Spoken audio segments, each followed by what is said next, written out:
Se você quer abrir ou renovar o seu consultório ou clínica de forma profissional e acolhedora, senta aqui que eu tenho 4 sugestões valiosas para compartilhar com você.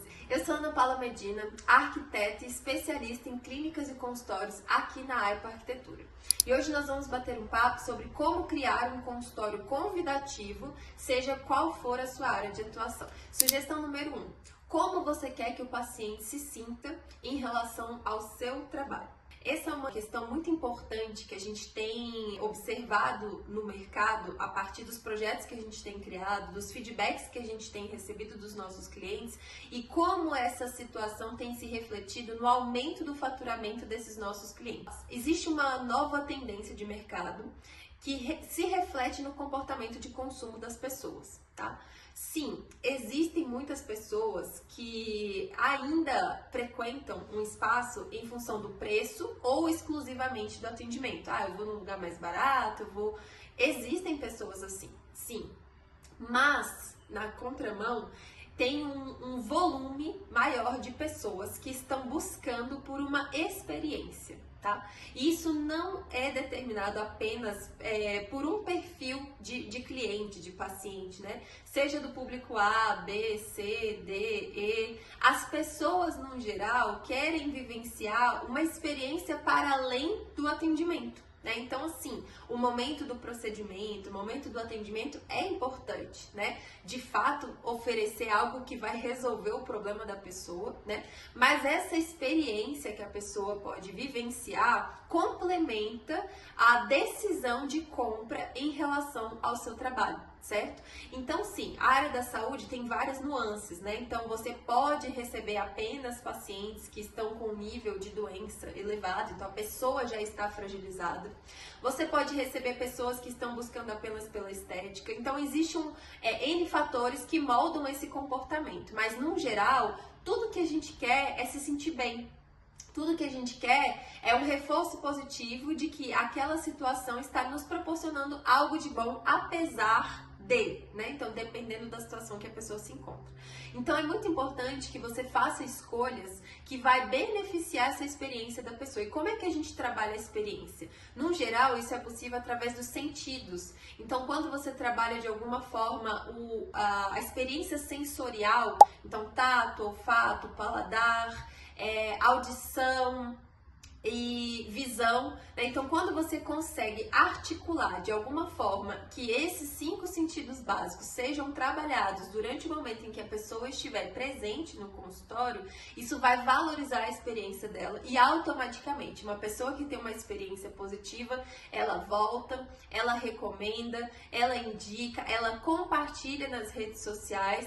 É muito importante a gente se lembrar que existe esse fator adicional também. As pessoas estão cada vez mais falando e mostrando sobre aquilo que elas vivenciaram num determinado espaço. Então, você precisa levar isso em consideração, porque com certeza isso vai se refletir nos resultados que você busca, que é também o bom atendimento e o aumento do faturamento. A segunda sugestão parece bem óbvia, mas eu sou adepta do óbvio precisa ser dito. Então, a segunda sugestão é siga as normas. Cada vez mais a gente tem atendido clientes que chegaram à conclusão de que eles poderiam resolver aquilo ali mesmo sozinhos, seguir com a reforma, fazer o que precisava ser feito. No final das contas, quando foram solicitar a aprovação da vigilância, não foi aprovado e toda a estrutura que foi criada, que foi investida, teve que ser refeita.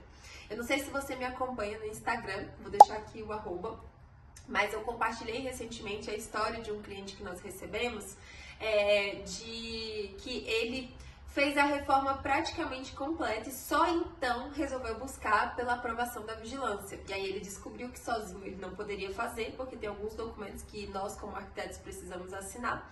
E então, quando a gente começou o projeto, identificamos que várias coisas que estavam prontas na reforma não teriam condições de ser aprovadas. E aí sim, houve um desperdício de tempo, houve um desperdício de dinheiro, porque tudo aquilo que já estava pronto teve que ser refeito e adequado, senão ele estaria funcionando na irregularidade e automaticamente ele poderia ser multado, poderia ser notificado e a clínica poderia ser fechada porque não estava adequada aos padrões corretos das normas. Então, assim, não falhem nessa situação que ela é muito básica, porque a gente está falando aqui sobre decoração, sobre funcionalidade, sobre acolhimento do paciente. Isso é fundamental, porque as normas existem para que a gente tenha condições de seguir um padrão de qualidade ao qual é garantido que tudo vai estar sendo feito da melhor forma possível para quem vai receber o atendimento. Então isso sim tem a ver com a maneira como o paciente é recebido, com a maneira como você vai compartilhar sobre o seu trabalho. E embora talvez não pareça tão convincente, você dizer que você está certificado, você dizer que tudo que está planejado no espaço está dentro dos padrões adequados, isso eleva a percepção sobre o nível de excelência do atendimento que você está oferecendo. Automaticamente os pacientes também reconhecem que eles estão seguros naquele lugar. Então isso é muito importante. Minha terceira sugestão: o Pinterest não mostra preço, mas nós sim temos conhecimento sobre esse assunto. Eu sei que todo mundo começa uma obra sonhando. Então você começa a assistir um monte de vídeo, você começa a ver um monte de referência, começa a seguir um monte de arquiteto, um monte de gente. Esse é geralmente o caminho que as pessoas fazem, não quer dizer que todo mundo é assim. Mas aí você começa a alimentar essa expectativa de qual que é o resultado que você quer, o que combina com você. E um detalhe: a maioria das pessoas que chegam até nós trabalharam por um tempo para outras pessoas, sublocaram um espaço. É comum numa jornada de desenvolvimento profissional, né? E aí quando você chega nessa fase da sua carreira, que você pode abrir o seu espaço, é normal que você queira fazer o melhor, que você queira tudo exatamente como a sua cara, do seu jeito. E é exatamente assim que a gente trabalha aqui na Hyper, encontrando qual é o seu jeito, encontrando quais são as suas inspirações e adequando isso para o seu formato de atendimento e automaticamente as normas. O que acontece é que, às vezes, a sua expectativa de investimento não é compatível com a sua expectativa de resultado e a gente precisa fazer um alinhamento. Aqui na AIPA nós trabalhamos da seguinte forma: você me diz qual é a sua expectativa, quanto você quer investir, e a gente vai fazer um projeto adequado para que seja possível executar dentro daquele orçamento. Só que quando a gente vai fazer uma obra, a gente precisa considerar mão de obra, materiais, fornecedores, tempo dessas pessoas, os equipamentos que precisam ser comprados, os móveis, ou seja, todo o cenário que aparece no ambiente, né?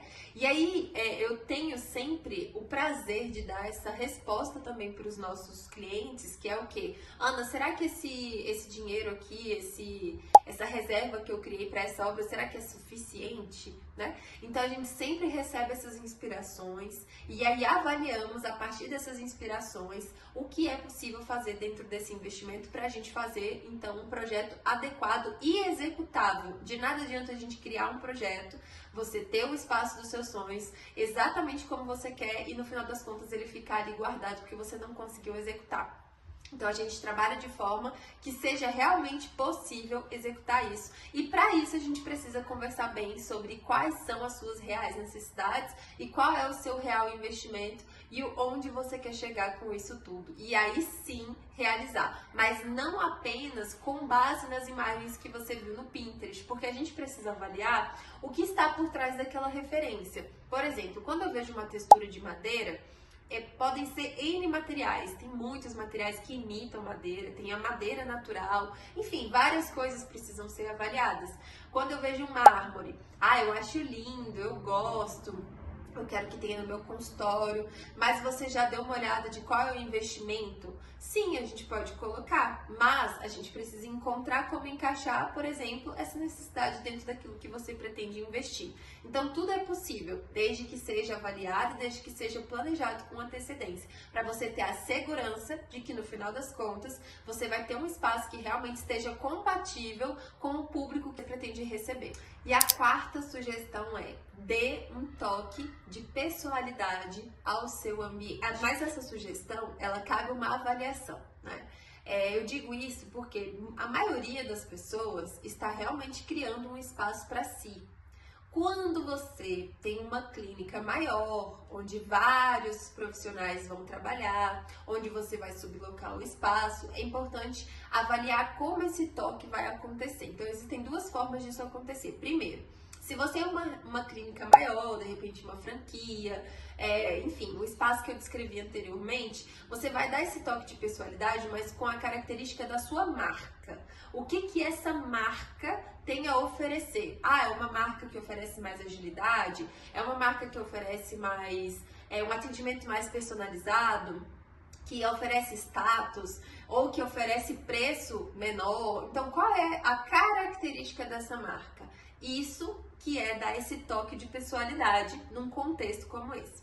Se você vai abrir uma clínica, um consultório menor, um consultório, 2, é só o seu consultório e de repente de mais uma pessoa que você vai sublocar. O toque de pessoalidade é justamente você colocar elementos que vão te aproximar do seu paciente. Então, assim, não sei se você já viveram essa experiência em outra situação, mas às vezes você chega num lugar para ser recebido, tem uma foto e tem, sei lá, a foto do seu cachorro. Ali é uma estratégia de uma primeira abertura para conversar sobre um assunto, tirar um pouco a pessoa do foco exatamente só do problema, né? Dar uma respirada mais parecida. Isso é só um dos detalhes. Existem várias formas de se fazer isso. Às vezes um objeto que é uma lembrança para você, às vezes um objeto que reforça algo sobre o seu atendimento, às vezes uma frase, às vezes um detalhe. Isso faz com que as pessoas comecem a se conectar com algo que você pensa, com algo que você faz, com algo que você acredita. Isso se torna também uma maneira de se aproximar desse paciente, se for essa a sua intenção. Se você é o tipo de pessoa que prefere não criar esse laço de pessoalidade, você pode trazer isso para a sua especialidade. Algo que reforce a importância da especialidade, algo que reforce a importância da contratação daquele serviço. Mas o importante é que você utilize desses recursos para transformar o ambiente numa potência em relação à mensagem que você quer passar para o seu paciente. Automaticamente isso se reflete nos resultados que você vai ter de crescimento, de aumento de faturamento. Então isso faz toda a diferença no processo comercial por trás do atendimento da saúde também. Decorar um consultório vai muito além de só escolher móveis e cores. É sobre criar um espaço que apoia o seu trabalho, acolhe quem chega e representa quem você é e a sua intenção durante aquele atendimento. E se você quiser um projeto de arquitetura e interiores feito de forma rápida, com a sua identidade, com investimento de forma consciente e aprovado pela vigilância sanitária, clique no link da descrição e solicite um orçamento agora mesmo. E é claro, se esse vídeo foi útil para você, deixe o seu like e compartilhe com alguém que você sabe que também tem planos de abrir um consultório em breve. Tchau, tchau. Até o próximo vídeo.